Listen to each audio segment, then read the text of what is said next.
Bueno, bienvenida a todos los que nos oyen a través de internet, los que nos oyen a través de nuestra página web www.jesucristoesperanzadegloria.com.be, a todos los que nos escuchan en nuestra sección Escudriñando Juntos las Escrituras. Para nosotros es un placer poder servir al cuerpo de Cristo y poder llevarles, enseñarles la verdadera palabra de Dios. Estamos estudiando el Evangelio según San Marcos. La semana pasada culminamos el capítulo 13 y vamos a comenzar esta noche el capítulo 14. Vamos a orar para que sea el Espíritu de Dios iluminándonos, dándonos entendimiento, ayudándonos en la interpretación de la Biblia. Porque sabemos que nosotros somos hombres y nos equivocamos, pero hay alguien que no se equivoca y es Dios. Entonces Él es el único que nos puede ayudar a entender la Biblia como verdaderamente Él la reveló. Padre, te damos gracias en el nombre de Jesucristo. Pedimos perdón por nuestros pecados y pedimos que usted limpie nuestros pensamientos, nuestros sentimientos, nuestras actitudes. Señor, presentamos nuestra vida. Señor, toda la ansiedad que tenemos, Señor. Cada área de nuestra vida la rendimos ante tu presencia. Ponemos esta noche delante de tu mano, Señor, para que sea tu presencia llenando nuestras vidas. Y te pedimos que el Espíritu Santo nos ilumine el entendimiento para comprender la revelación de la palabra de Dios. Padre, toda la Escritura es inspirada por Dios. Así que pedimos en el nombre de Jesucristo que nos revela a nuestro Señor, Padre, que sea usted iluminándonos, dándonos entendimiento para que usted, Señor, nos alumbre el camino por donde debemos caminar. Señor, pedimos que sea tu palabra quebrantando el yugo, rompiendo paradigmas, estructuras mentales, opiniones personales, y permítanos, Señor, a conocer la verdad para andar conforme a tu voluntad. Yo te doy gracias por esta noche, a todos los que están en este lugar, en esta congregación, a todos los que nos oyen y nos ven a través del internet. Te damos gracias, Señor, por ellos. Ayúdalos, guíalos. Señor, la idea de todos los dones es edificar al cuerpo de Cristo, servir a los santos. Qué privilegio tenemos, Señor, de escudriñar la palabra de Dios, porque hay países donde no tienen acceso libre a la palabra de Dios. Yo te doy gracias por la Biblia, que es la palabra de Dios. Ayúdanos a entenderla, a interpretarla como usted la reveló. En el nombre de Jesús, amén y amén. Gloria a Dios. Culminamos el capítulo 13 del Evangelio según San Marcos. Un capítulo que pareciera, junto a Mateo 24 y Lucas 21, ser un capítulo casi que ignorado por la iglesia del Señor Jesucristo. ¿Verdad? Pareciera que cuando leemos los evangelios y llegamos a Marcos 13 o Mateo 24 o Lucas 21, pareciéramos que le diéramos un salto. No quisiéramos leer ese capítulo como que ese capítulo no fuera parte del Evangelio y hablar de otras cosas, ¿no? Y la verdad es que Mateo 24 y Marcos 13 y Lucas 21 y lo que acabamos de leer, Marcos 13, es una enseñanza del Evangelio de Jesucristo. Fue enseñado por el mismo Señor Jesús. Ajá, ¿qué podemos decir de Marcos 13?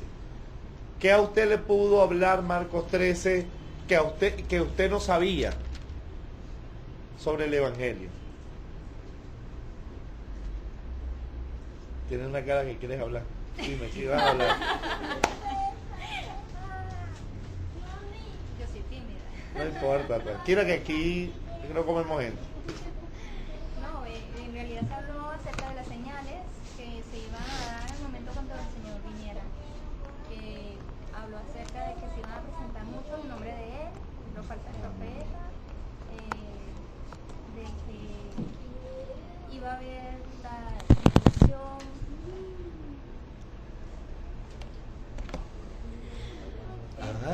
Y todas las señales que dijo que se iba a presentar en ese momento era cuando iba a venir el Señor. El Señor. Muy importante lo que ella está diciendo porque Jesús da unas señales previas a su venida. ¿Ok? Y habló de falsos profetas. Había otras señales que Jesús enseñó. ¿Cuáles son? Bueno, estaban, bueno, lo que era las guerras que se están viendo hoy, los terremotos, bueno, lo que dijo mi hermana sobre lo que iban a venir falsos profetas hablando o desviando de la fe a muchos, engañando. Y ciertamente le dijo que muchos iban a ser engañados. Ciertamente estamos viviendo ese tiempo y lo más importante que es lo que yo creo que es la parte que marca desde cuando empieza a correr en sí el reloj del Señor, el reloj profético, que es cuando dice y de la parábola aprender, que habla sobre el surgimiento de Israel, que en el año 1948 49, que fue que surgió Israel como nación, ciertamente, y el Señor recalca que de esa generación no pasará que todo esto, que todas las señales o todo lo que él anunció su segunda venida. Su segunda venida. Ok, muy importante eso, porque en ninguna parte de Marcos 13 Jesús nos enseñó que la iglesia conquistaría el mundo. No, ¿verdad? Sí dijo que sería predicado este evangelio del reino. ¿Ok? No para el arrebatamiento, sino para la segunda venida. Pero una diferencia hay entre predicar el evangelio y otra cosa es conquistar las naciones. Son dos cosas diferentes. Y sería predicado este evangelio del reino para testimonio a todas las naciones. Nosotros estuvimos hablando un elemento sumamente importante, que las agencias misioneras en Venezuela y en el mundo establecen, por ejemplo, a Turquía, un país no alcanzado, porque tiene un 1% de cristianos. El 99% es musulmán y por eso dice que es un país no alcanzado. Quizás no es un país cristianizado, pero decir que Turquía es un país no alcanzado es un error. Porque ahí estuvieron las 7 iglesias de Asia Menor que están en Apocalipsis: Esmirno, Teatira, Pérgamo, Sardis, Éfeso. La iglesia de Efesio, la carta a los Efesios es de ese territorio. Pablo era de Tarso, Turquía, descendiente de la tribu de Benjamín, por descendencia hebrea. Entonces el evangelio llegó primero a aquella región antes que llegara a nosotros. Dice que sería predicado a todas las naciones. Y en todas las generaciones el evangelio ha llegado a esos países. Que no se ha cristianizado es otra cosa, porque ya depende no solo el hecho que se predique, sino que el hombre se arrepiente. Y es donde está el problema de la humanidad. Por eso es que Jesús dijo que vendría todas estas señales y que vendría una gran tribulación cual no la ha habido desde el principio de la historia. Jesucristo después narra en Marcos 13 la segunda venida, ¿verdad?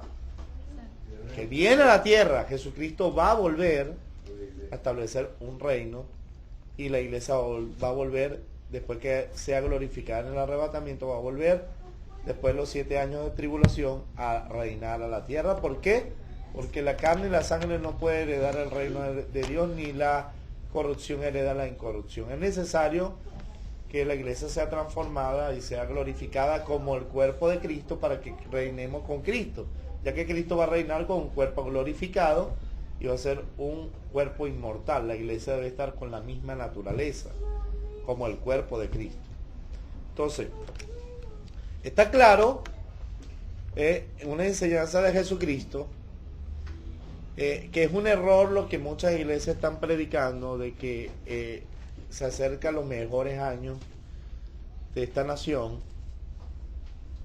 que se acercan los mejores años de las naciones y que las naciones para Cristo y Venezuela. Uno quisiera que Venezuela se convirtiera, en el corazón quisiera uno, y por eso nosotros tenemos que salir a predicar, ¿ok? No es echando aceite en el monte, ahí en el Ávila es que la gente se va a convertir, es predicando el evangelio. Ahora bien, sabemos que no es de todos la fe y la gran mayoría de la gente rechaza el evangelio. No es porque no se haya predicado, es porque la gente no se ha arrepentido, esa es la cuestión. Y la Biblia nos habla de que viene un juicio para las naciones por causa de que el hombre rechazó la misericordia y la oportunidad de salvación. Ahora, Gloria a Dios por toda la gente que se está salvando y que está entrando a la salvación. Amén.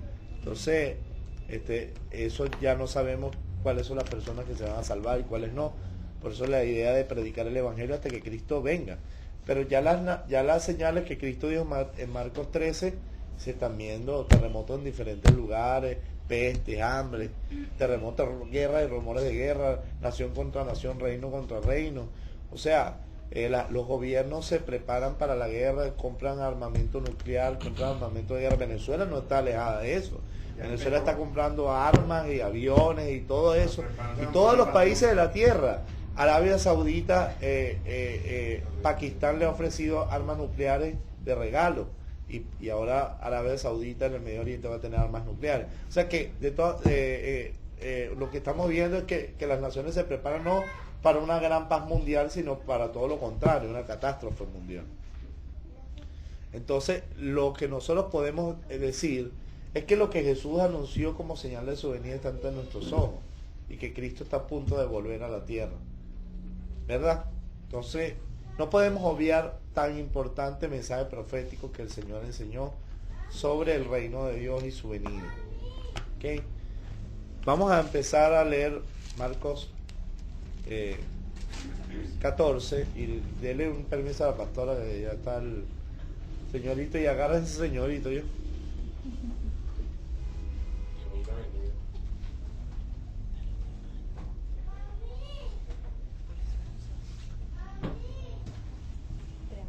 Marcos 14.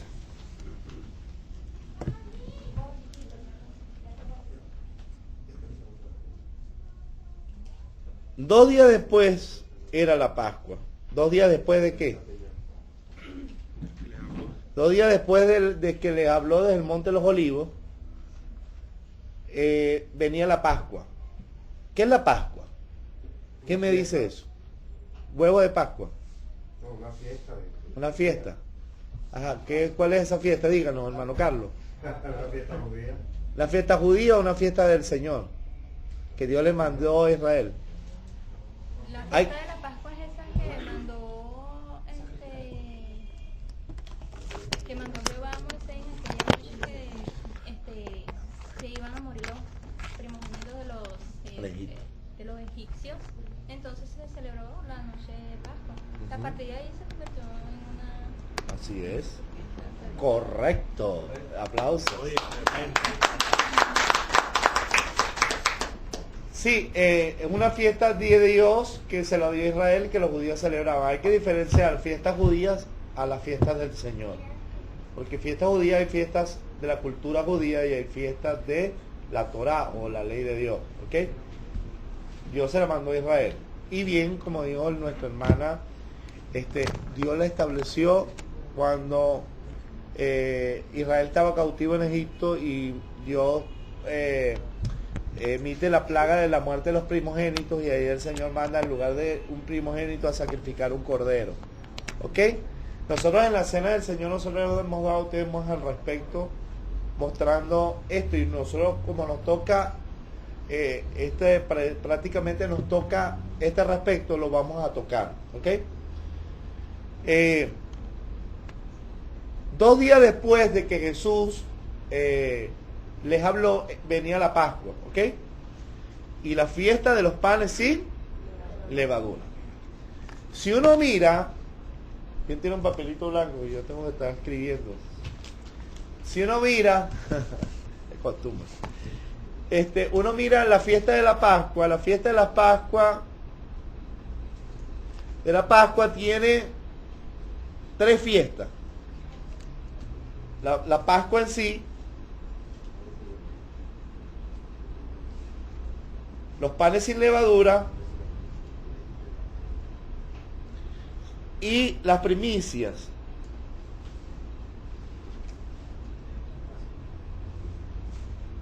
¿Ok? Estas 3 fiestas que eran precedidas una de otra. Estas 3 fiestas era parte de la misma fiesta, o el mismo tiempo de fiesta de la Pascua. El tiempo de la Pascua comprendía en 3 grandes fiestas: la Pascua, los panes sin levadura y las primicias. ¿Ok? Entiéndase eso porque es muy importante para lo que vamos a entrar a leer. Por eso dice, 2 días después era la Pascua y las fiestas de los panes sin levadura. Ahora, ¿por qué no nombra las primicias? Porque las primicias eran no eran tan seguidas como los panes y la Pascua, pero venían prácticamente, estaban muy cerca. ¿Okay? 2 días después de que Jesús les habló, venía la Pascua y la fiesta de los panes sin levadura. Y buscaban los principales sacerdotes y los escribas cómo prenderle por engaño y matarle. Ahora, aquí vamos a ver un elemento profético muy interesante. Porque, como bien nos dijo nuestra hermana, a mí se me olvida, Marjorie. Nuestra hermana Marjorie,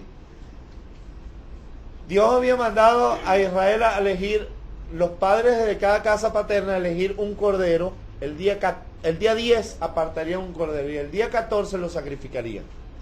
Del mes de Nisan o el mes de Abiú, ¿ok? Que era el primer mes del calendario hebreo, ¿ok? Entonces, era muy importante porque el padre de familia era quien elegía el cordero, ¿ok? Ahora, 2 días antes de la Pascua, los sacerdotes y los principales sacerdotes y los escribas se reunieron para con engaño prenderle y matar a Jesús. Interesante esto, porque lo que primero se hacía en la Pascua era elegir al cordero y después matarlo. Si alguna vez leímos, y estamos leyendo los evangelios, yo creo que sí, cuando Juan el Bautista se presentó mirando a Jesús que venía para bautizarse y dijo, he aquí el Cordero de Dios que quita el pecado del mundo. O sea, Juan el Bautista, el profeta que Dios envió delante de Cristo, lo anunció como el Cordero. No, fíjate tú que no dijo, he aquí el Rey de Reyes que viene a reinar. Aunque era rey, él lo anuncia fue como Cordero. El Cordero, por eso nosotros, en un término muy evangélico, muy teológico, nosotros decimos el Cordero inmolado. La palabra inmolado, ¿qué significa? Sacrificado. Entonces estamos hablando del sacrificio del Cordero. Pero antes de sacrificar el Cordero, lo primero que se hacía era elegir el Cordero el 10 de cada mes, en la Pascua. Fíjense usted la similitud profética de la fiesta de la Pascua y el elemento del sacrificio de Cristo. Hijito. Entonces, vamos a seguir. Y el versículo 2 dice, y decían, no durante la fiesta para que no se haga alborote del pueblo. Ellos eligieron, pero decidieron hacerlo no durante la fiesta. ¿Cuál fiesta? De la Pascua, ¿ok? Recuerda que la fiesta de la Pascua comprendía 3 grandes fiestas. Así que todo lo que se hiciera dentro de ese tiempo era hablando de la Pascua, ¿ok? Versículo 3. Pero estando él en Betania, en casa de Simón el leproso, sentado a la mesa, vino una mujer con un vaso de alabastro de perfume de nardo puro. Mira el nardo. Era muy costoso ese perfume. Demasiado costoso. Nardo puro. De mucho precio. Aquí te dice que era muy costoso. ¿Ok? De mucho precio. Gracias. Y quebrando el vaso de alabastro, se lo derramó sobre su cabeza. Mira, hermano, la gente pudiera pensar que esto es cualquier cosita. Pero hasta el derramamiento de un perfume en el cuerpo de Cristo tenía un elemento profético muy tremendo. Porque tenía que ver con perfumar el cuerpo para la sepultura. O sea, estaba profetizando esa mujer sin saberlo, o por revelación, porque estaba llorando, que el Mesías moriría. Entonces dice, y quebrando el vaso de alabastro se lo derramó sobre su cabeza, y hubo algunos que se enojaron dentro de sí. Cualquiera de los discípulos de ahorita. No gaste mucha plata para el evangelismo, eso es mucho dinero. Se lo derramó sobre su cabeza, y hubo algunos que se enojaron dentro de sí y dijeron, ¿para qué se ha hecho este desperdicio de perfume? Porque podía haberse vendido por más de 300 denarios y haberse dado a los pobres. Y murmuraban contra ella. ¿Realmente querían dárselo a los pobres? ¿Ah? Exactamente. Porque tú sabes quién me había dicho esto. Este era Judas, el que robaba de la... Judas, que siempre se robaba parte de las ofrendas de la bolsa, venía y fue uno de los que dijo esto. Está muy espiritual, muy amoroso con los pobres. Versículo 6. Pero Jesús le dijo, déjenla. ¿Por qué la molestáis? Buena obra me ha hecho.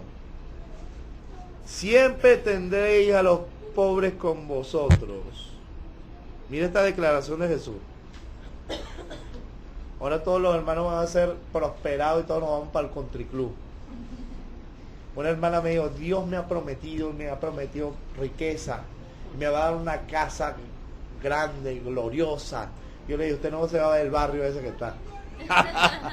Hermano, usted, matador de sueños, me está matando mi fe. Yo no estoy matando ningún sueño, le estoy diciendo la realidad. Dios no la va a sacar del barrio. Entonces ella me decía, pero usted te volvió loco. Yo le dije, mire hermana, si Dios sacara a todos los evangélicos de los barrios, ¿cómo llevamos la luz del evangelio a los barrios? Dios va a traer gente de afuera cuando usted está allá adentro. Lo que Dios va a hacer es bendecirle, proveer todo lo que necesita y darle una hermosa casa. Nosotros fuimos a la casa de nuestra hermana María Eugenia, y en una zona populosa, pero ella está bendecida, pues. Su casa no le falta nada. Gloria a Dios por eso. Y ahí estamos llevando la luz. Entonces hay un hermano que se quieren ir del barrio porque quieren ser prosperados. Hermano, mire, los pobres van a estar siempre, es más, dentro de la iglesia inclusive. Porque si Dios a ti te bendice financieramente, es para que tú compartas con tu hermano. Eso es lo que nos dice la Biblia. Porque entonces, ¿cómo demostramos el amor? Una hermana, una vez, me dijo, ella estaba muy mal ministrada por años, porque, bueno, era viuda y no conseguía una pareja. Y ella era joven, pues. Así como nuestra hermana María Eugenia, joven todavía. Y entonces, bueno, orándole al Señor por su pareja, era viuda, ¿no? Y viendo que el Señor no le daba una pareja, un día le dijo, bueno, Señor, ¿qué tú quieres? ¿Tú quieres que yo sea tu mujer? ¿Tú quieres que tú seas mi marido? Pues sí, le dijo el Señor. Que vivas para mí, pues. Tranquilo que yo te añado lo que tengo que añadir. Pero ella nunca entendió eso, ¿no? Y estaba muy... conmiseración tenía porque ella era pobrecita la viuda, pobrecita yo, que nadie me quiere, todos me odian, mejor me come el gusanito. No le faltaba decir. Y entonces un día yo le dije, hermana, mira lo que muestra la Biblia sobre las viudas. Y empecé a mostrarle todo cómo Dios hace que la iglesia se preocupe por las viudas, que no tienen familia. Y bueno, ella tenía familia, pero la familia no se preocupaba mucho por ella. Entonces, y ella empezó a ver todo lo que los hermanos hacían en pos de mostrarle el amor. Es lo que ella nunca veía. ¿Me entiendes? Entonces, a veces nos centramos tanto en las circunstancias y no en los elementos que Dios permite para demostrar su amor hacia ti. Entonces, yo le dije, mira hermana, esta es una oportunidad que Dios te está dando para que entiendas que inclusive en las adversidades Dios permite eso para que los hermanos, porque si no hay amor, si no hay viudas, ¿cómo uno demuestra el amor a las viudas? Si no hay pobres, ¿cómo uno comparte con lo que Dios le ha bendecido a uno? Entonces, hoy en la iglesia todo el mundo quiere estar bendecido, prosperar en victoria, como dicen por ahí. Pero la verdad es que Cristo dijo que los pobres siempre los tendríamos entre nosotros. Y en las iglesias van a llegar hermanos con muchas necesidades. Y Dios va a darte la oportunidad para que tú seas una oportunidad de bendición para ellos. No hablo de gente que no trabaja, gente vaga que lo único que le gusta es que lo alimente. No, yo hablo de gente con necesidad, que son hermanos en la fe, que están pasando momentos de dificultad y que Dios permite. Pero llegaba el momento de Jesús. Había llegado el momento de la muerte de Jesús, y cuando ve que había un perfume muy caro que derramaron sobre el cuerpo de Jesús, ¿cómo se llama? Lo cuestionaron por un egoísmo. Porque no estaban pensando en ninguno pobre. No estaban pensando en ninguno pobre, estaban pensando en ellos. ¿Ah? Yo me recuerdo una vez que un hermano dijo: Señor, dame un carro para cuando yo veo a mis hermanos darle la cola. Y yo, bueno, Señor, dale el carro, ¿verdad? Para que ayude a los hermanos. Un día Dios le dio el carro y no se vio más en la iglesia. Ni en la iglesia fue más. Ni siquiera para llevar a los hermanos. Pasaba y veía a los hermanos caminando para la iglesia y no le daba la cola. Entonces a veces decimos: sí, dame, Señor, y mentira, lo queremos para uno mismo. Los discípulos aquí, ellos estaban pensando en el perfume derramado como desperdicio.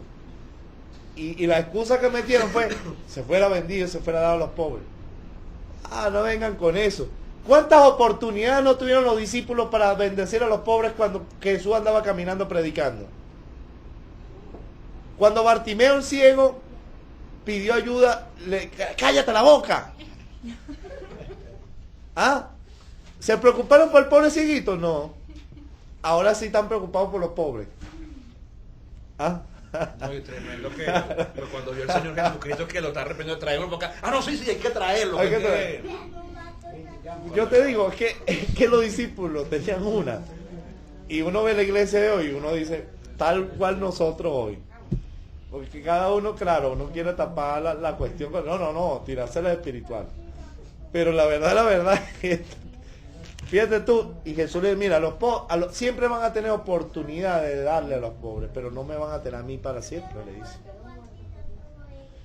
O sea, si verdaderamente yo les preocupara tanto a los pobres, se hubieran preocupado más de una vez.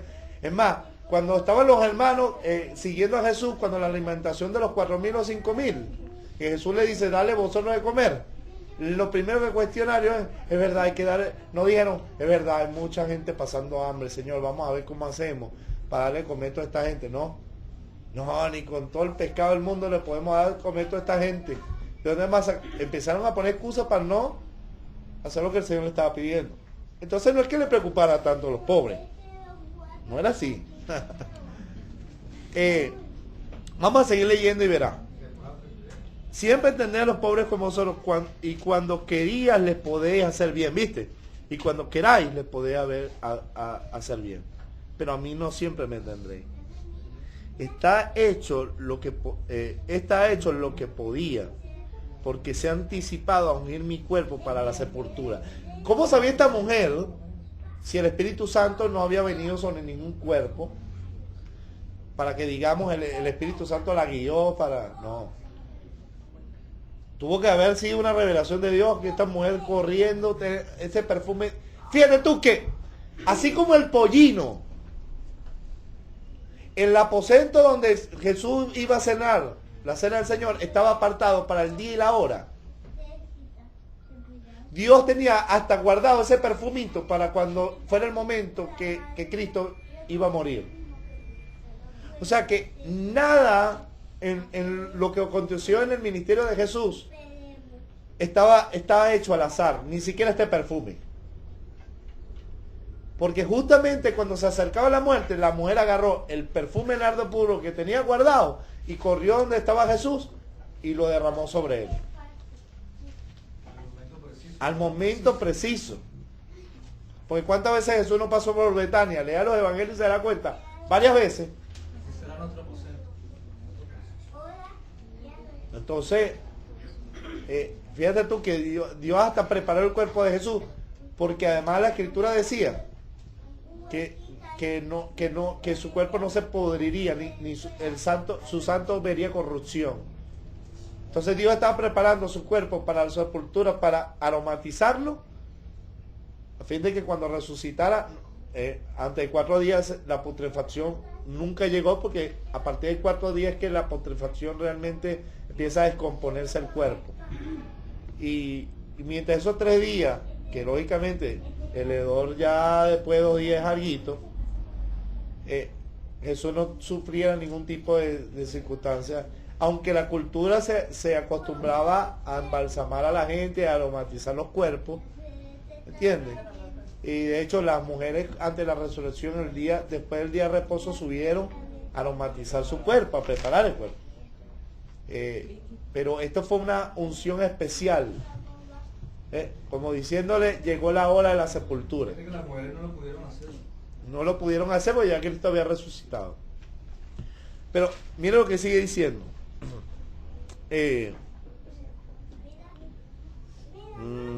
¿Dónde quedamos? 9. De cierto os digo que donde quiera que se predique este evangelio en todo el mundo, también se contará lo que ha hecho para memoria a ellos. O sea que para Dios esto fue una gran obra. Tanto así que la honró, reconociendo que esto se iba a hablar en todos los lugares donde se predicara el evangelio.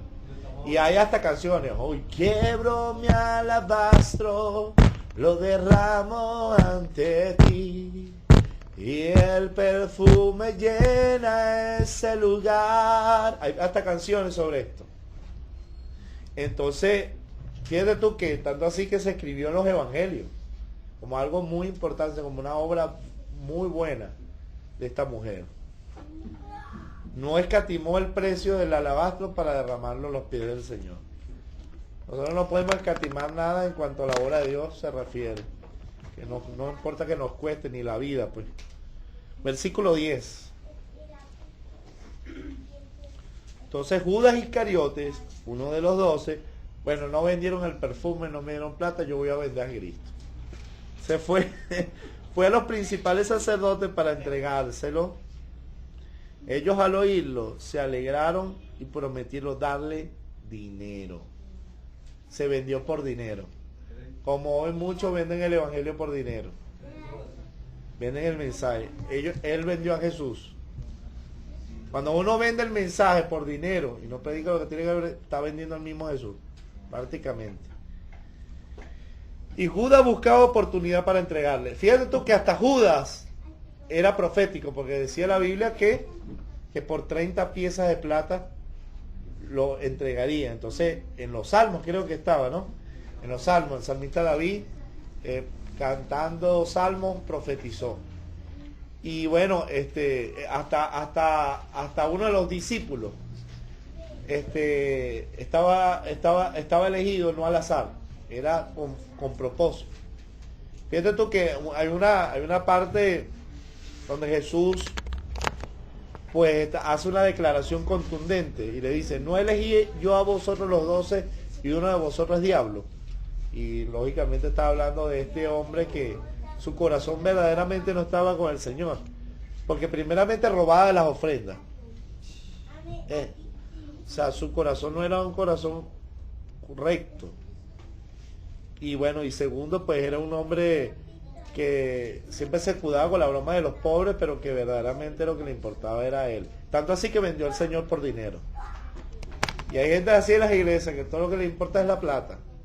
Y no le importa tanto que las cosas del reino, sino la plata. Entonces, esto es triste. Versículo 12. El primer día de la fiesta de los panes sin levadura. Mire la palabra panes sin levadura. ¿Qué es panes sin levadura?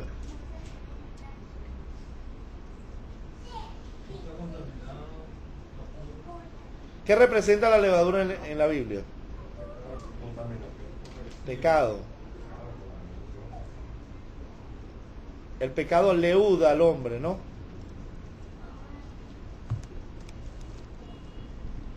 Pablo dijo, un poco de levadura leuda toda la masa, hablando del pecado. Eso es como que un tomate, un guacal de tomate se pudre todos los demás. Entonces, la levadura representa el pecado y panes representa a Cristo. Cristo dijo, yo soy el pan del cielo que he descendido. ¿Verdad? Pan sin pecado. Panes sin levadura. ¿Alguna vez usted ha comido pan? ¿Qué hace con el pan? Lo mira y dice, me lo comí. Se lo mete en la boca, ¿verdad? ¿Verdad que sí? ¿Verdad que sí? Sí. ¿Y qué hace cuando me lo mete en la boca? Lo tritura. Lo muele. Eso fue molido por Ajá. ¿Qué hace después? Se lo deja en la boca. Se lo traga. ¿De qué fue hecho el hombre? El cuerpo humano. De tierra, ¿verdad? Cuando alguien muere, ¿qué hace la gente? Lo entierra, ¿verdad?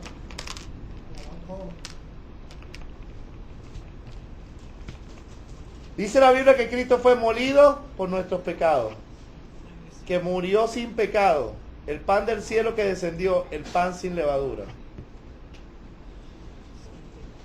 Cristo fue sepultado sin pecado, eso es lo que fue molido y fue sepultado. Uno lo sabe, en Isaías 53 dice que Él fue molido por nuestros pecados, que fue por causa de nosotros. Cuando tú comes el pan, y es lo que usted ve en el versículo 12, usted ve el epígrafe de arriba, dice institución de la cena del... ¿Cuándo instituyó, Señor, en la cena del Señor? El primer día de la fiesta de los panes sin levadura. ¿Qué uno come en la cena del Señor? El pan y el vino. Come. ¿Qué come el pan? ¿El pan sin qué? Sin levadura. Hoy día en las iglesias se da galleta, se da refresco. A mí me dieron Gatorade de uva. Imagínense usted. ¿Tiene relevancia eso? Mucha relevancia.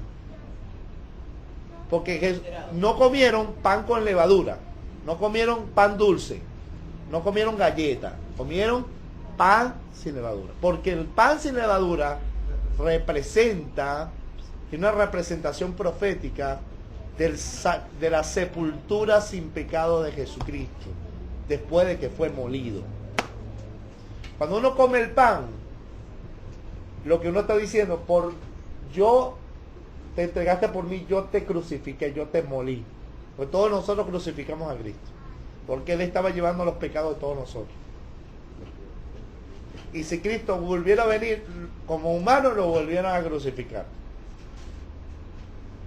Bueno, nos crucifican a nosotros que predicamos la verdad. A Cristo, bueno, ya en esta generación, bueno, no lo hubieran crucificado, lo hubieran apedreado, lo hubieran lanzado por un barranco. Pero el hecho es, hermano, que Jesús no instituyó la cena del Señor al azar. Eso no fue una locura. Ay, hoy se me ocurrió, vamos a celebrar la cena del Señor. Voy a instituir una cena, muchachos. Se me ocurrió la idea. No, Dios es un ajedrecista y que cada día profético, que cada fiesta profética tenía un cumplimiento elemental de la obra redentora de Cristo. Y los panes sin levadura era un anuncio de su muerte, de su sacrificio sin pecado, porque el Cordero de Dios fue sacrificado sin pecado. ¿Ok? El maná fue un elemento del pan del cielo que descendió. De hecho, en Juan uno puede ver cuando Jesús dijo, yo soy el pan que descendió del cielo, el pan de vida. Entonces, pan sin levadura representa la sepultura después que fue sacrificado y molido por los pecadores, sin pecado del Señor. Pero cuando uno traga el pan, lo que representa es que Cristo, después que fue molido, sin pecado, fue sepultado. ¿Ok? Porque nosotros somos de tierra, representa la sepultura. Usted cuando come la cena del Señor, tenga eso en cuenta. Es más, yo he visto gente, hermano, que en la cena del Señor están hablando, chismeando. Una vez lo reprendí hasta a mi propia esposa. Estaba hablando con una hermana y dije, no hable en este momento. Claro, yo no lo hizo con mala intención, pero es que uno tiene que tener, hermano, uno tiene que tener, hermano, el entendimiento de lo que estamos haciendo.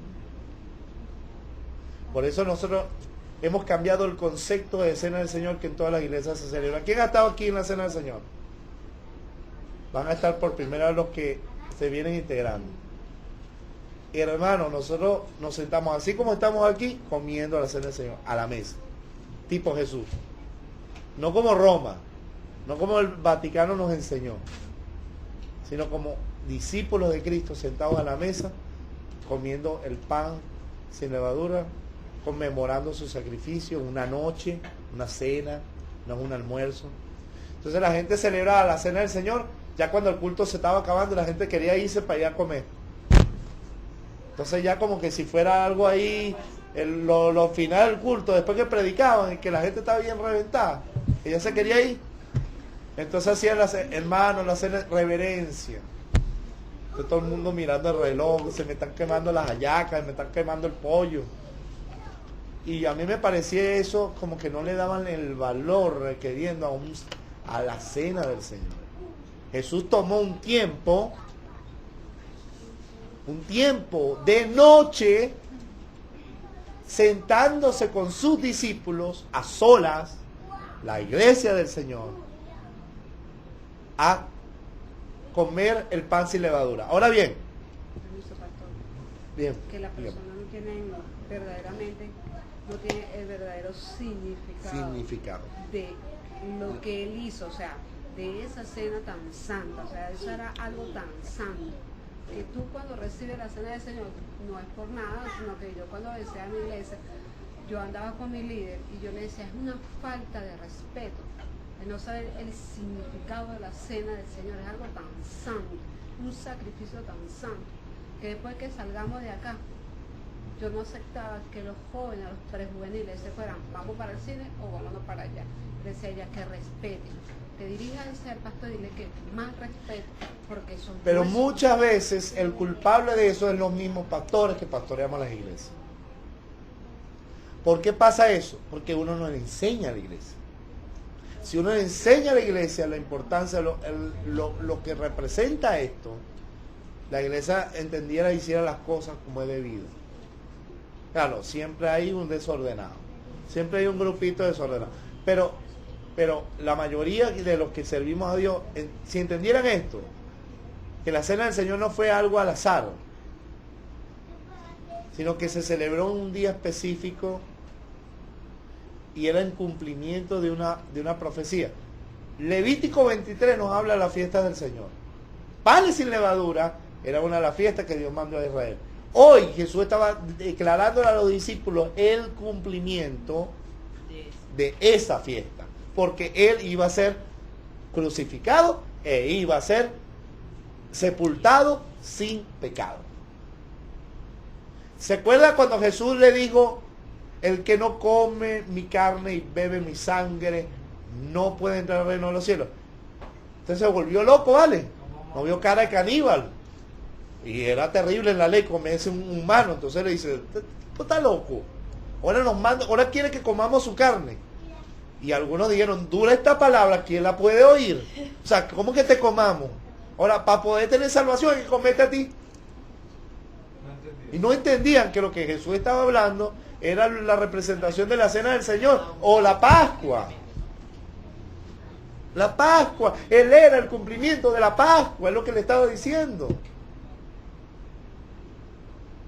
Por eso dice, esta es mi carne. No es que el pan se convierta en la carne del Señor, pero es que representa la carne. El cuerpo de Cristo. Jesús no lo hizo. ¿Por qué no lo hizo en los tabernáculos? ¿Por qué Jesús no lo hizo en el día de la trompeta? Porque la Pascua era la primera fiesta en el calendario profético de Dios. Y lo que marcaba el inicio y el comienzo de la nueva vida era el sacrificio del cordero.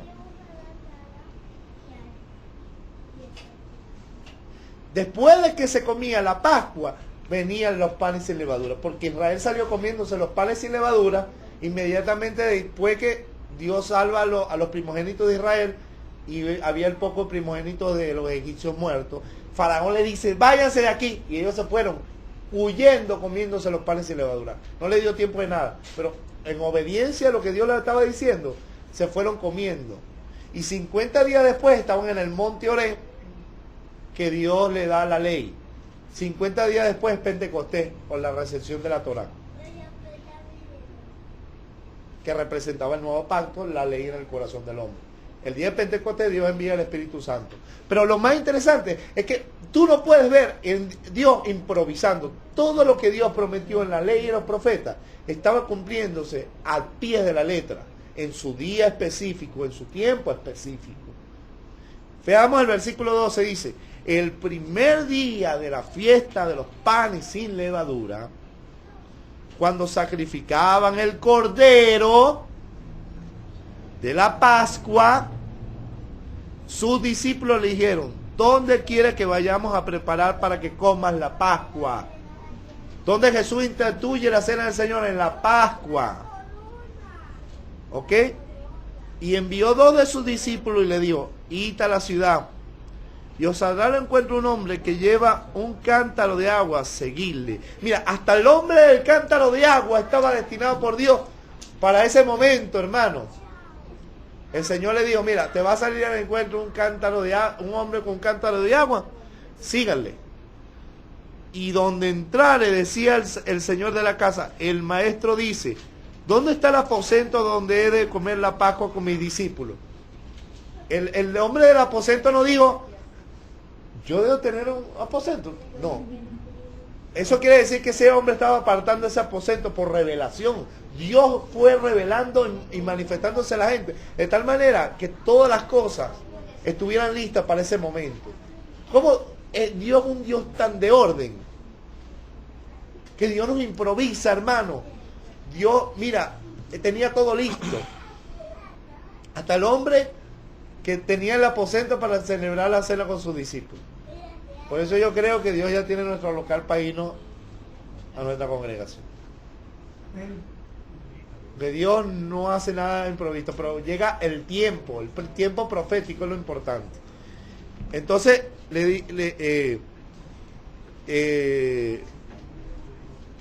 versículo 15, y Él nos mostrará un gran aposento alto ya dispuesto, preparad para vosotros allí. Mire lo que dice, ya dispuesto. O sea, el hombre del cántaro ya había dispuesto ese aposento para ese momento. Qué tremendo, hermano. Y mire lo que sigue diciendo. 16. Fueron sus discípulos y entraron en la ciudad y hallaron como le había dicho y prepararon la Pascua. ¿Qué prepararon? La Pascua. Okay, muy importante eso. Y cuando llegó la noche, la noche, no al mediodía, vino él con los 12. ¿Con quién fue? Con los 12, con sus discípulos. Y cuando se sentaron a la mesa, mientras comían, dijo Jesús, de cierto os digo que uno de vosotros que come conmigo me va a entregar. Cuando dice que se sentaron a la mesa, ¿verdad? No había un púlpito, ni Jesús estaba en el púlpito con una copa más grande que los discípulos. Sí, porque a veces nos ponemos los pastores como los papas. Entonces, el pastor y la pastora, bien elegantes, tienen la copa más grande y los discípulos una bichita así. Por eso yo agarré toda esa bichita. La fuimos a comprar, yo agarré toda esa broma. Mi hijo estaba jugando con eso. Eso es de la cena que enseñan el Señor. Agarré, compré una caja de copa y todos tenemos la misma copa. Toda la misma copa. Desde el pastor, todos los discípulos. Porque está diciendo, el pastor es más grande, usa la copa más hermosa, llena de oro alrededor, y los discípulos una pieza de copa de plástico. Y yo siempre miraba eso y decía, Señor. Inclusive, creo que usaban la misma copa, ¿no? Claro que la misma copa, pero ahorita por las enfermedades no se puede usar eso. Para ese momento. Pues bueno, no tenían plata para comprar copa, varón. No, echando broma, vale. Sí, usaron la misma copa. Pero bueno, nosotros usamos una copa y toda igual, ¿ves? ¿Me entiendes? Lo importante es la copa. Y Jesús se sentaron a la mesa, ¿me entiendes? Como una familia. Jesús con los discípulos a comer. ¿A comer qué? Mientras comían, había una cena. ¿Qué hacemos nosotros en la cena del Señor? Esperamos hacerlo. Nos comemos un arrocito con pollo. Porque ya no hay que sacrificar el cordero, ya el cordero fue sacrificado. Comemos un arrocito con pollo, cenamos y después hacemos la cena del Señor. ¿Verdad? O hacemos al revés. Nosotros hacemos al revés, ¿verdad? Hacemos un servicio, doy la palabra que tiene que ver con el tema, cena, comemos la cena del Señor y terminamos comiendo una cena. Pero lo importante es el compartir un momento bien especial. ¿Me entiendes? Las últimas 2 cenas del Señor no las hemos podido hacer como queremos, adornando las mesas bonitas con la vela que representa a Cristo con la luz del mundo alumbrando nuestra vida. Es bien bonito. ¿Me entiendes? Y una cena sentado a la mesa, conmemorando ese momento. ¿Y qué opinas cuando hacen la cena en ayuno? No hay ningún problema, pero sí, no hay ningún problema. El problema es que la idea es cenar. Usted puede romper el ayuno con la cena. ¿Por qué? Porque la idea es cenar, compartir y conmemorar el momento. De hecho, Jesús no estaba ayunando en ese momento. Entonces, es un momento de compartir. Usted puede ayunar todo el día, pero el momento de la cena, te rompe su ayuno ahí. ¿Ok? Porque sería como romper la comunión con los hermanos. O sea, coman ustedes que yo no. Eso no está correcto. Entonces, fíjense usted, eso es un principio tan importante que la gente le dice, no, pero ¿qué tiene de relevancia? Si es una cena, si es en el día, si es en la tarde, lo importante es que lo hagamos. No porque no se aprovecha el momento especialmente para eso. Jesús no lo dijo en Betania, ya cuando derramaron el alabastro, bueno, vamos a hacer una cena aquí y ya, no. Pero el día lo dijo que fuera en su memoria. Y había un aposento para eso y se sentaron a la mesa de noche a 1 hora y comieron la cena con los 12, nadie más. Ahí no estaba el primo, el amigo, el hermano. Hay gente que me dice, pastor, ¿y uno puede invitar a un amigo? No, porque es con los discípulos de Cristo. Gente de otras iglesias, sí, porque son miembros del cuerpo de Cristo, pero tiene que ser cristiano, ¿ok?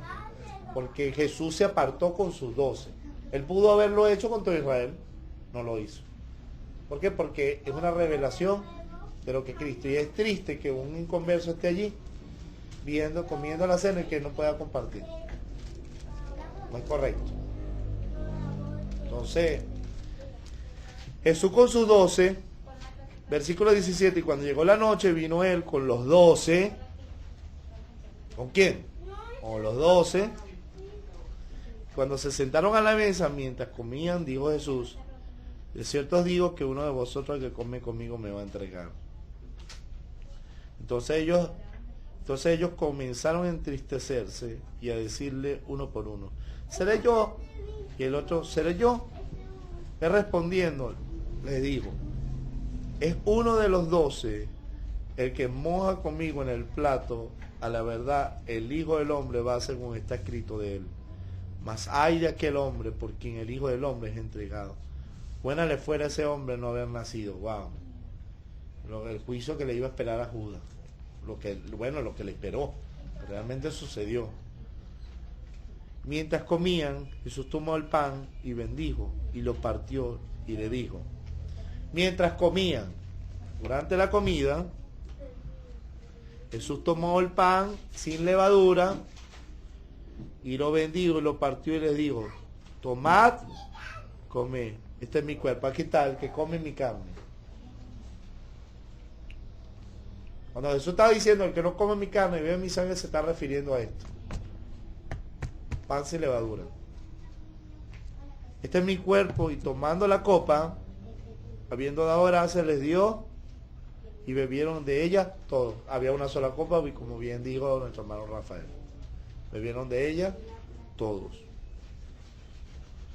Y le digo, esta es mi sangre del nuevo. Importante eso, porque la sangre de Cristo establece el nuevo pacto. ¿Dónde está la promesa de los evangélicos? O de los hijos de Dios, mejor dicho. Porque todos los evangélicos no son hijos de Dios. De los hijos de Dios.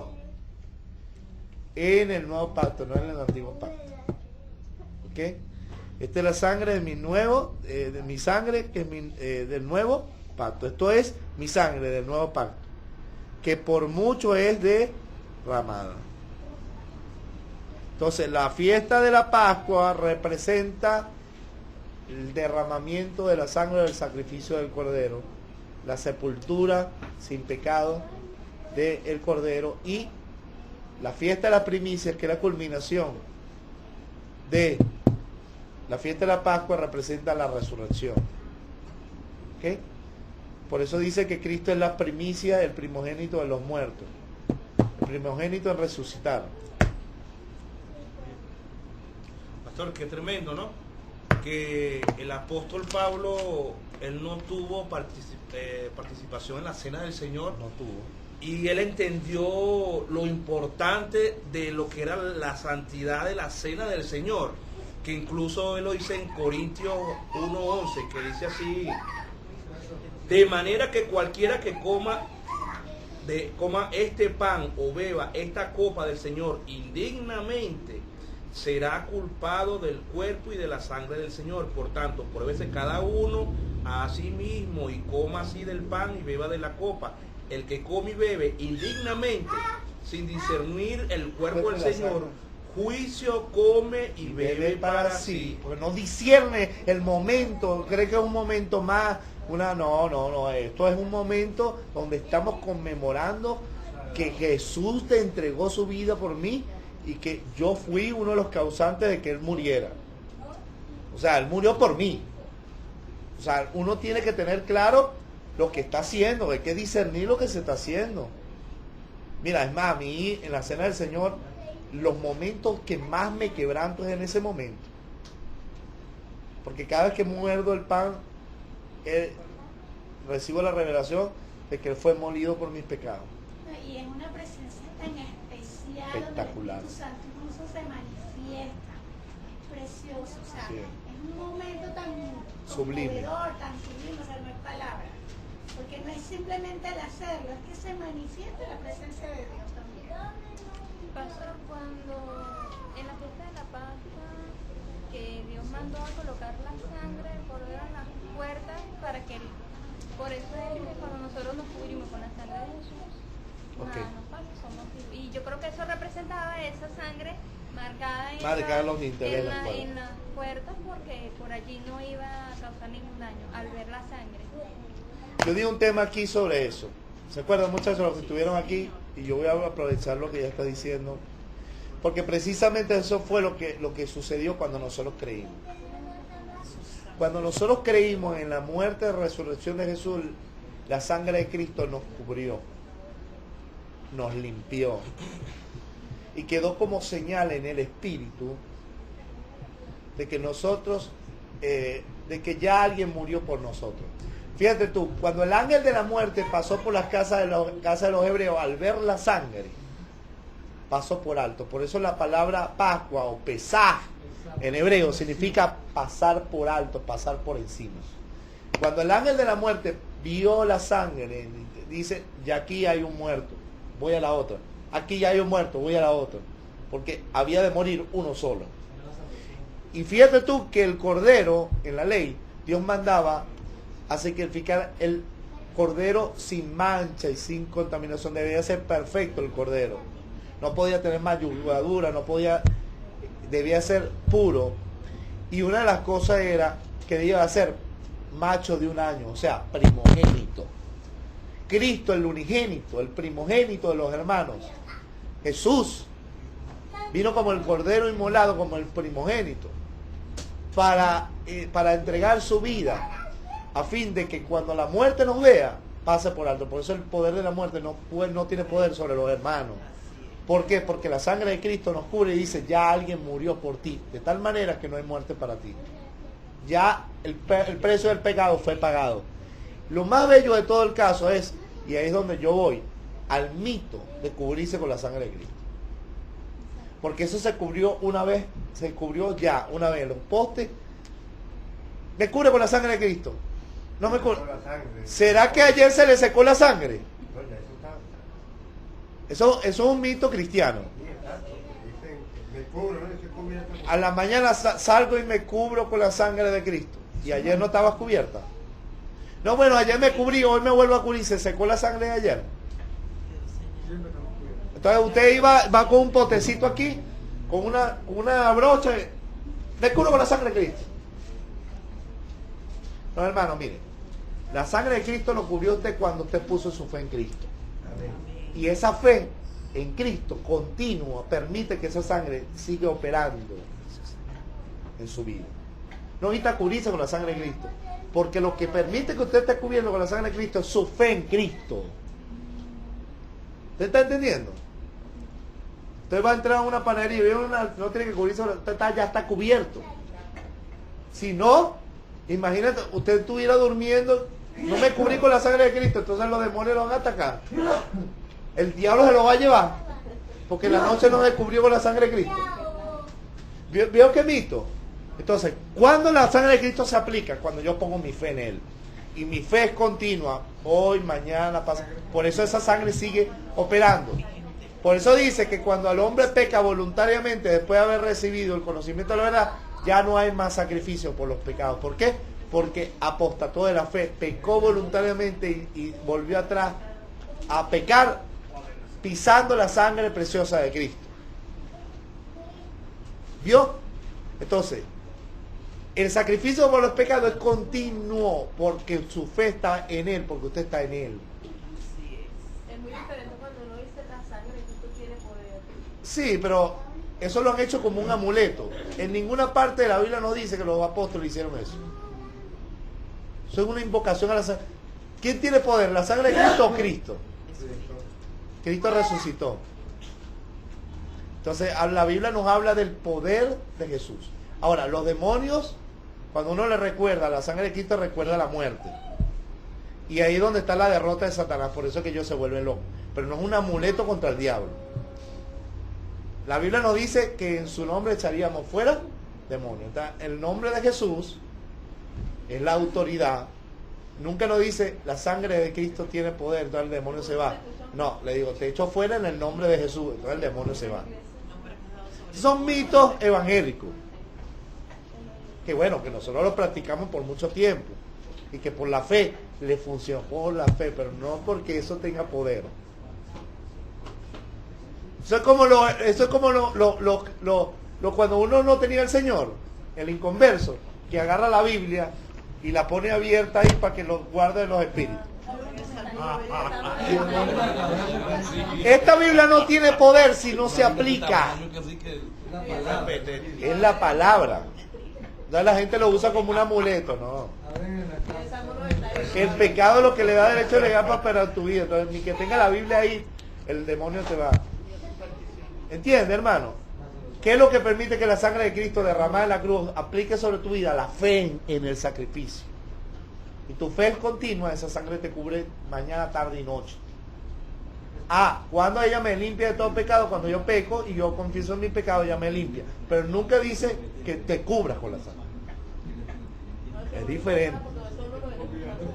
Sí, porque lógicamente así nos enseñaron, eso lo aplicamos. Pero hermano, ¿qué es lo que le permite a usted aplicar la sangre de Cristo? Que usted lo declare, que usted cree en el Hijo de Dios. Ahí está. La obra de Cristo. La muerte de Jesús implica la sangre, porque la vida de la carne está en la sangre.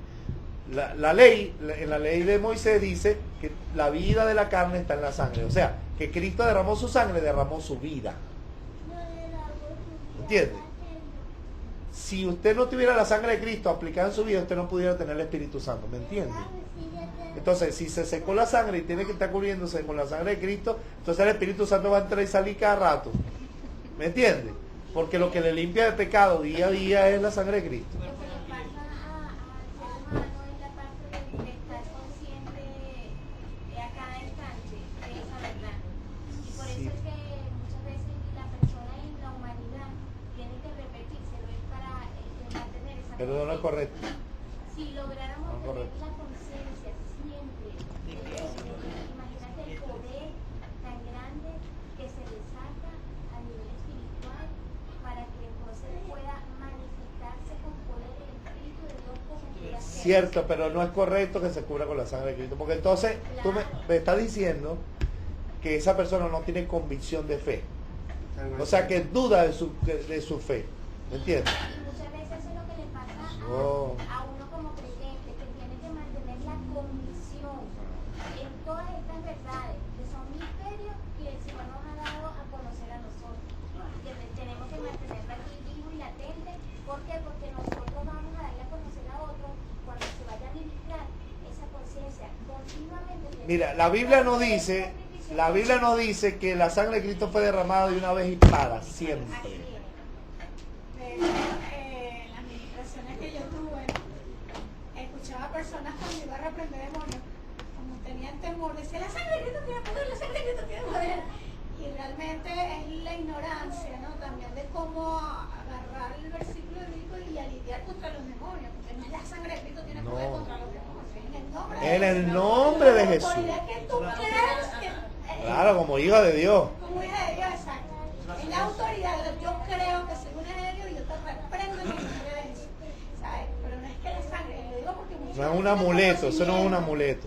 no tienen mucho conocimiento y lo hacen, pues yo también por el Para remisión de pecado. Entonces, si esa sangre no te limpia hoy y mañana te tienes que volver a echar la sangre, entonces está bien, estamos bien en problemas.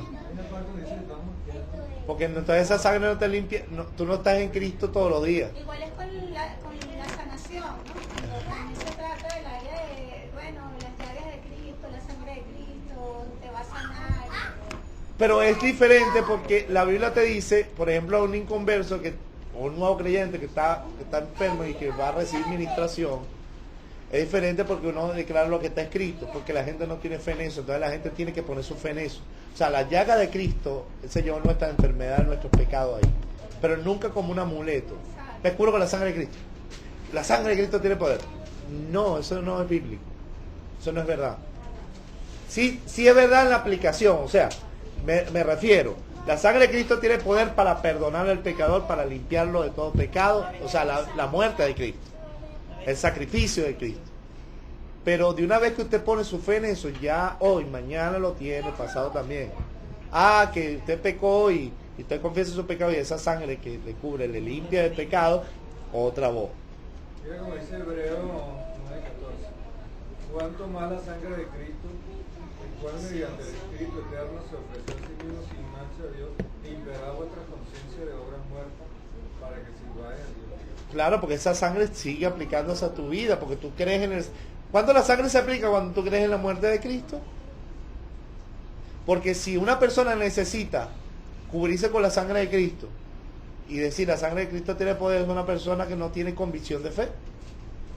Para decirse a sí mismo, no, eso no es correcto. Es más, eso no es una enseñanza bíblica. Porque nosotros tenemos que poner nuestra fe y nuestra convicción. Dice la Biblia, la certeza de lo que se espera y la convicción de lo que no se ve. Nosotros no vimos la muerte de Jesús, pero creemos y estamos convencidos de eso.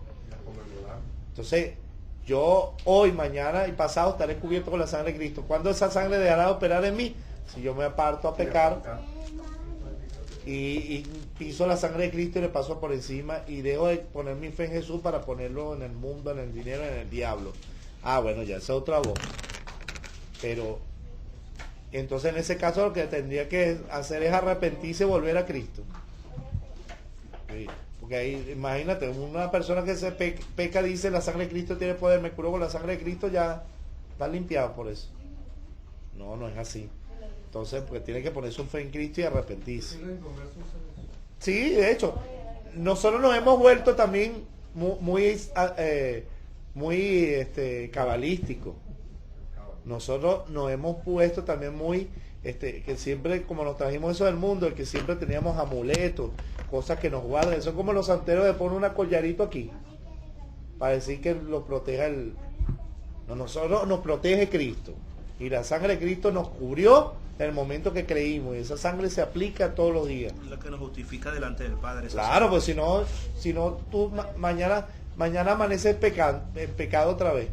Entonces se secó la sangre, echate otro poquito. No, sí, la sangre de Cristo limpia todo pecado. Sí te cubre. Pero ¿cuándo se aplica? Cuando tu fe estaba puesta en Jesús. Y es ahí.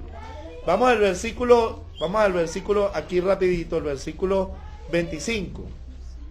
Y vamos a terminar.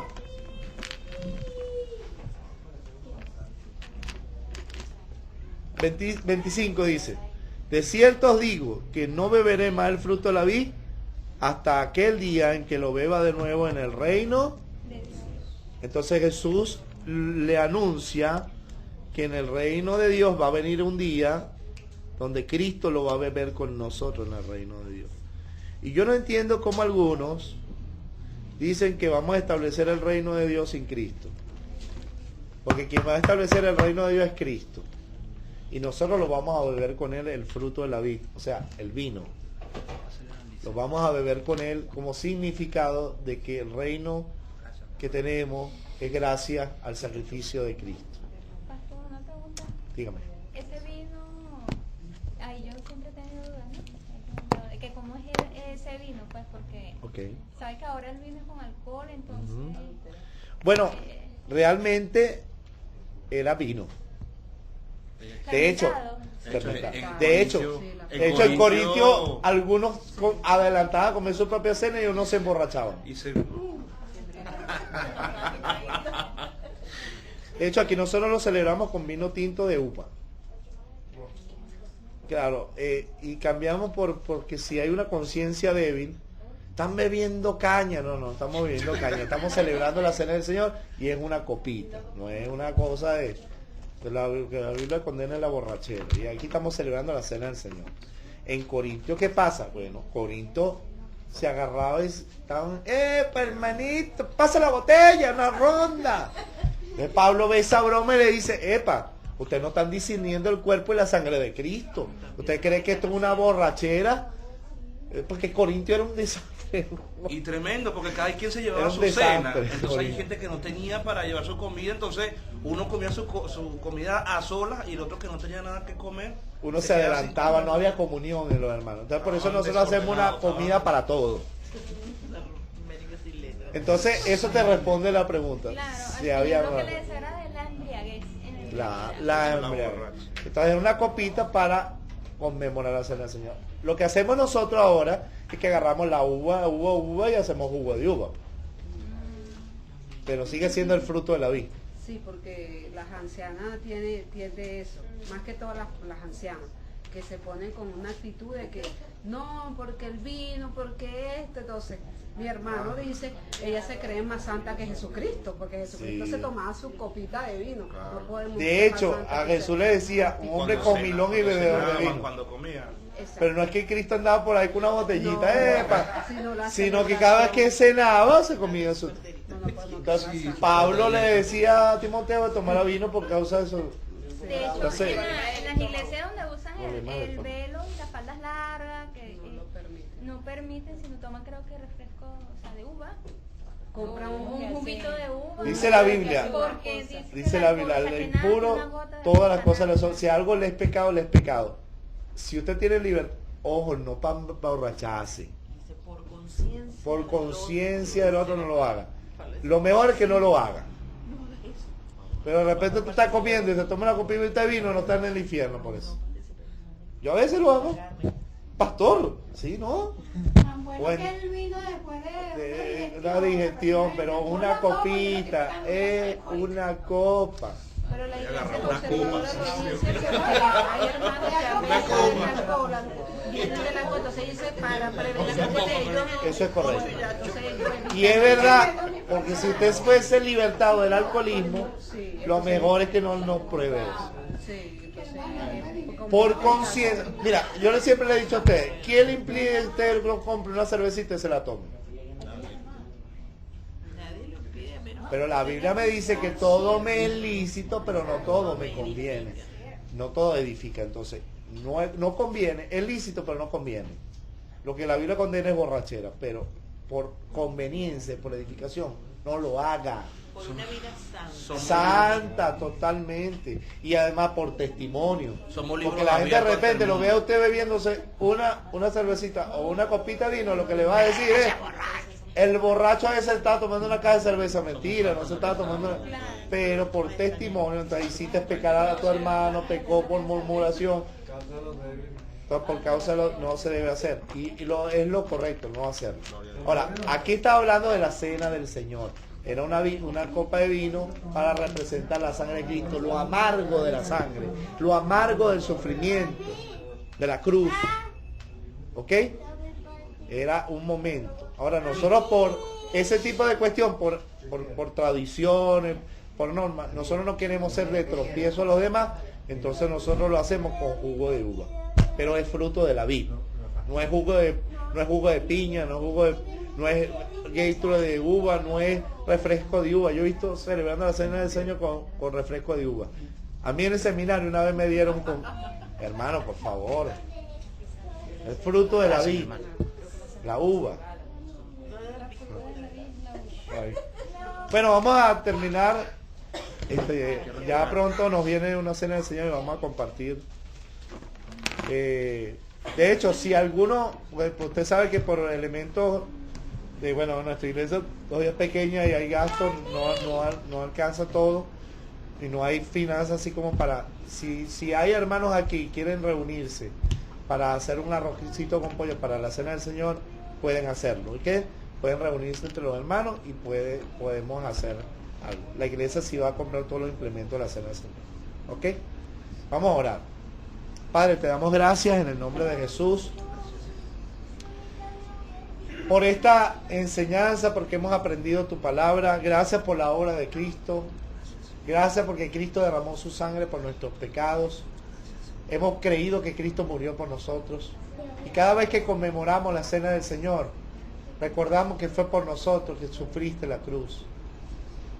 Y que tú derramaste tu sangre siendo sacrificado, el Cordero Pascual que quita el pecado del mundo, que fue sacrificado, el pan sin levadura. Señor, gracias por morir por nosotros, por limpiarnos con tu sangre preciosa. Gracias, Señor, porque cada día que pecamos y lo confesamos, tu sangre nos limpia. Gracias porque esa sangre está a disposición para limpiar al pecador. Gracias porque el sacrificio de la cruz de Cristo es lo más sublime. Porque gracias a ese sacrificio tú y yo, todos los hermanos podemos tener acceso al Padre. Gracias Dios por tu amor, por tu misericordia. Gracias porque todas las profecías del Antiguo Testamento se cumplieron a través de Jesús. Y se cumplirán las que faltan por cumplirse. Yo te doy gracias, Señor, por el amor y el sacrificio de Jesucristo, el Cordero de Dios, que quita el pecado del mundo. Cordero de la Pascua, el pan sin levadura. Quiero terminar leyendo este pasaje. Vamos a 1 Corintios 5. El entendimiento, así como Dios nos dijo nuestro hermano John C. Pablo no estuvo en esa institución de la cena del Señor, pero cuánta revelación recibió del sacrificio del Cordero. En la primera carta a los Corintios, capítulo 5, y nos habla de la santidad. Porque gracias a esa sangre que nosotros fuimos limpiados. Versículo 1 dice la Biblia: de cierto se oye que hay entre vosotros fornicación, y tal fornicación cual ni aún se nombra entre los gentiles, tanto que algunos tienen la mujer de su padre, y vosotros estáis envanecidos. ¿No debiera más bien haberos lamentado para que fuese quitado en medio de vosotros que cometió tal acción? Ciertamente yo, como ausente en cuerpo, he juzgado al que tal cosa ha hecho. Algunos dicen que no juzguéis. En el nombre de nuestro Señor Jesucristo, reunidos vosotros y mi espíritu con él, poder de nuestro Señor Jesucristo. El tal se ha entregado a Satanás para la destrucción de la carne, a fin de que su espíritu sea salvo en el día del Señor. No es buena vuestra jactancia. ¿No sabéis que un poco de levadura leuda toda la masa? Quita un poco de pecado, la levadura representa el pecado. Limpiaos pues de la vieja levadura, para que seáis nueva masa, sin levadura como sois. Porque nuestra Pascua, que es Cristo, ya fue sacrificada por nosotros. Así que celebremos la fiesta, no con vieja levadura, ni con la levadura de malicia y de maldad, sino con panes sin levadura, de sinceridad y de verdad. Cristo es la Pascua que fue sacrificada. O sea que nuestra vida santa representa el pan sin levadura que como Cristo fue sacrificado. Dios les bendiga, Dios les guarde y que Dios les lleve con bien. Que la gracia de Dios esté con ustedes siempre. Dios les bendiga.